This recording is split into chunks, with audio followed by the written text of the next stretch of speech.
First Take is presented by Chase Freedom. The card is for the essentials. The cash back is for the fun. And in part by National Mortgage Lender Quicken Loans. Home buy, refi, power. Kevin Durant, who is overseas as a part of Nike promotional tour, was asked by NBA Maniacs who is his all-time starting five, and this is who he came up with. At point guard, Magic Johnson, because he's a triple-double machine. Kobe Bryant, a five-time champion at shooting guard. Small forward is Michael Jordan, no debate there. Power forward, Tim Duncan, picking him over Karl Malone because of longevity. And Shaq, who he calls a dominant center. Will, who is your all-time starting five? Humbly disagreeing with Kevin Durant. Here's my starting five. Okay. Magic, the same as KD, running the point. Jordan at 2. LeBron at 3. Tim Duncan at 4. And then a guy I think history is underrating as we go forward, Kareem at 5. Yeah. I mean, Kareem deserves way more credit than history has carried forward for him. Will Kane and I unilaterally agree on something. No! Hey! Same exact starting five. Same exact starting five. And I it's funny you pointed out the Kareem thing, because that's exactly what I was going to say, is I almost immediately was going to put in Shaq, and then I was like, wait a second. How are we, as we move farther away from his career, doing the opposite of what we usually do, which is just like rosy-colored glasses and glorifying? So starting five exactly the same as Mr. Kane's. All right, let's take it a step further, though. KD said he had to take Kobe over Bird, but you guys both went LeBron. Why?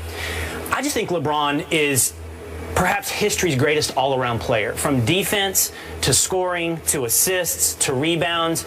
And at the 3 spot where we have LeBron, that's what I want. I want an all-around player. I think Kobe doesn't play team ball. He's great, but on a team like this, I don't need somebody taking as many shots as Kobe would take. I'll let Jordan do that. Yeah. And the fact that LeBron has been criticized at times for not wanting to take that killer shot, that win the game shot, well, I've got other guys on this team, like Jordan, to take care of that. I want the all-around player that LeBron is. And I take this seriously. I almost take it like I am standing in the gym, and I actually get to pick my team. Like, we might actually play with this team. That's how I think about it in my mind. It's not a collection of starting lineup figures where they don't actually play with each other. So I wanted a lineup that I actually thought was comprised of the best players and would actually play well together, which is why LeBron at 3 makes way more sense with Jordan than having Kobe in there with Jordan, because I don't know how that team would play well together. Exactly. So I also feel like we do this weird thing where we're like, 5 rings equals you are a 5-time better player than someone with 1 ring. I don't ascribe to that theory. I think a lot of rings is your talent level, but a lot of the other part is like who you played with and the era in which you played.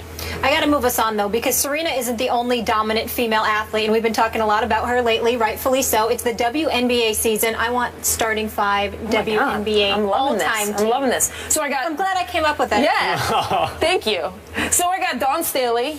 I got Diana Taurasi, Maya Moore. I got Cheryl Swoops and Lauren Jackson. I could explain them all here, but Swoops changed the game. Taurasi's like the magic of the women's game. Yep. Maya Moore, I'm rocking her kicks right now, so I had to put her on. They're sweet. Dawn Staley, 1996. I ask for your approval on this, Kate. I've got Diana Taurasi running the point. That's right. Cynthia Cooper, Tamika Catchings, Cheryl Swoops, and then how do you leave Lisa Leslie off? I just like Lauren Jackson better than Lisa Leslie. How do you leave Lisa That's Leslie just off? a personal thing. I like Lauren Jackson's game, so. My team's okay? Your team's all right, as long as you got Taurasi running the point and you think it's a point forward situation, because otherwise you got no bunch of threes. you got no Sue Bird on there. No Sue Bird. That was my backup. Do you guys know that Taurasi actually isn't playing in the WNBA this season? She's resting for Russia, who plays her 10 times more than the WNBA. Yeah, just be a topic some other time. Thank you guys so much for hanging with us here on First Take. Will, Kate, fun as always. Great to have you guys. We'll be back tomorrow, same time, same place, and Skip and Stephen A will be with us. Enjoy your Labor Day. When the Eagles traded Matt Barkley to the Cardinals on Friday, it looked like Tim Tebow was going to make the team. Well, think again. Tebow was released by the Eagles on Saturday in the team's final cut down to 53 players. Eagles coach Chip Kelly offered the following reasoning. We just felt like I think Tim's really progressed, but we didn't feel like he was good enough to be the 3 right now.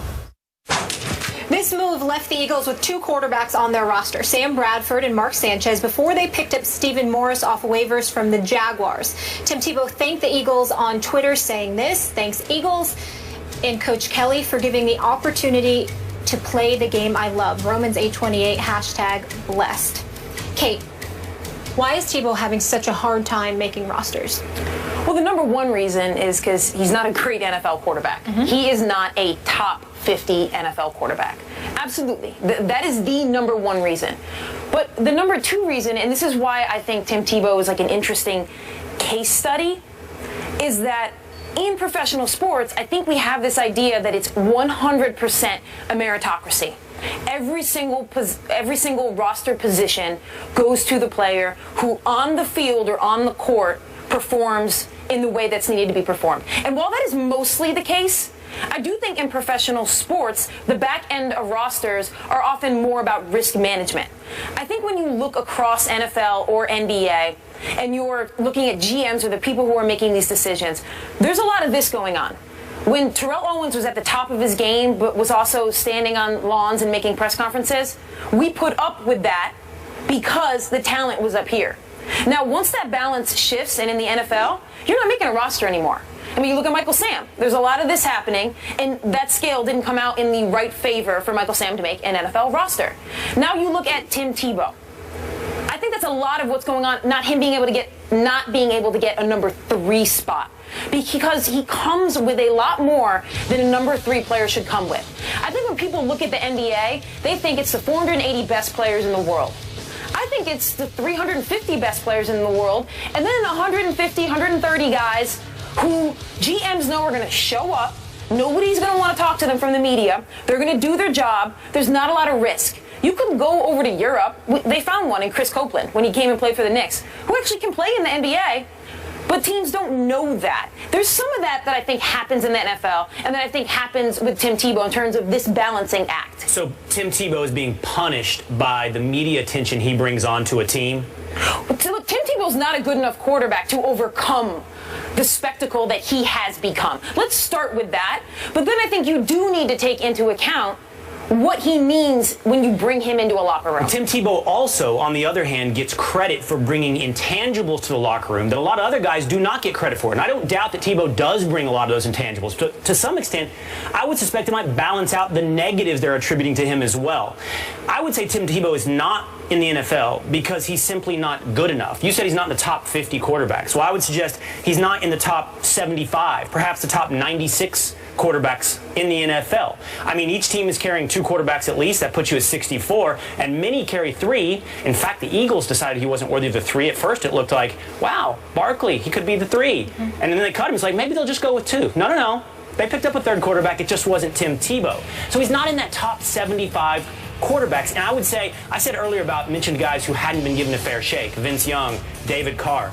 Look at Tim Tebow. He's now had the chance, been picked up by Josh McDaniels, John Fox, Bill Belichick, Rex Ryan, and Chip Kelly. On that list of great coaches, perhaps the greatest of our time right now, Bill Belichick, and the guy who's being hailed as the most innovative, Chip Kelly. This is a list of coaches you would love to give you a chance, that you would love to play for. Tebow's had that chance, and all of these guys eventually passed. He's just not good enough. And you may be right, and all of that may be right, that Tim Tebow isn't even in the top 90. I'm just pointing out also that there's a lot that comes with him.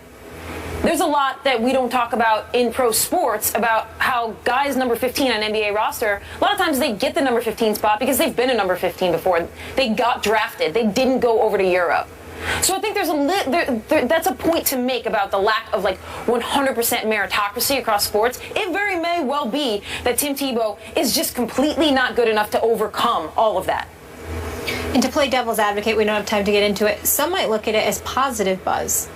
Totally. The devil has enough advocates, is what I always say to that. Okay. But yeah, you're right. It might be that some teams might bring him in because they want the Rex Ryan effect. And no one has ever been able to. We talked about Chip Kelly all preseason. They want their team to be marquee. Actually, we might have still talked about him anyway, but I correct myself there. Okay, moving on. There can only be one starting center. Did Shaq make the cut? We will reveal Kevin Durant's all-time starting 5 after the break, and I hope you guys have been tweeting us yours as well. We want to hear from you.